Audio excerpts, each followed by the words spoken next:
যাত্রীদের সাথে খারাপ আচরণ চলবে না, আমাদের দাবি এটাই। ভাড়া অর্ধেক করতে হবে, যাত্রীদের ভাড়া কমাইতে হবে, আর শিক্ষার্থীদের প্রতিদিনের ভাড়া অর্ধেক করতে হবে। চাঁদাবাজি চলবে না, আমাদের দাবি মানতে হবে।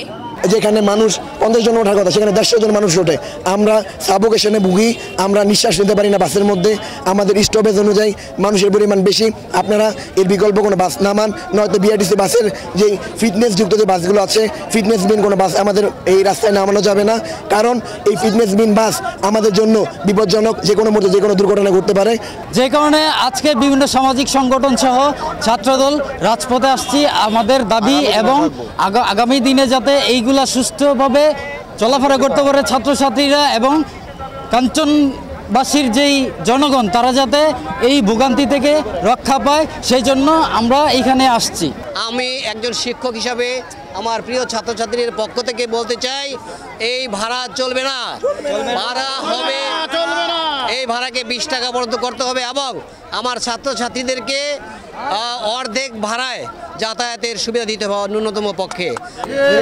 আমরা যতদূর জানি গাউসিয়া থেকে কুড়িলের দূরত্ব 21 কিলোমিটার, ওরা দেখাচ্ছে 26 কিলোমিটার, যে মাপটা কোনোভাবে সঠিক না। আর এই 5 কিলোমিটার চুরি করে এই ভাড়াটা বেশি দেখানো হচ্ছে। আমরা ছেলে মেয়েদের এবং এলাকাবাসীর ন্যায্য দাবি যেটা সেটা মেনে নেওয়ার জন্য আমরা আহ্বান করব এবং আমরা বলবো, বিশেষ করে কলেজের ছেলেমেয়েরা যারা আসা যাওয়া করে তাদের হাত ভাড়া তো নিতেই হবে। এরপরে অন্য অন্য সময় দেখা যাচ্ছে আমাদের কাঞ্চনের ছেলেমেয়েরা, রূপগঞ্জের ছেলেমেয়েরা কোচিং করে, IELTS করে, এবং কোচিং এবং IELTS এর ক্লাসগুলো বেশিরভাগই শনি এবং শুক্রবারে হয়। সেই ক্ষেত্রে তাদেরকে অপদস্থ করা হয়, অপমান করা হয়। এইটা যেন আর না হয় সেটা মেনে নেওয়ার জন্য আমরা অনুরোধ করব। আপনারা জানেন দীর্ঘদিন যাবৎ আমরা বিআরটিসি বাস কর্তৃক নির্যাতিত হয়ে আসছি।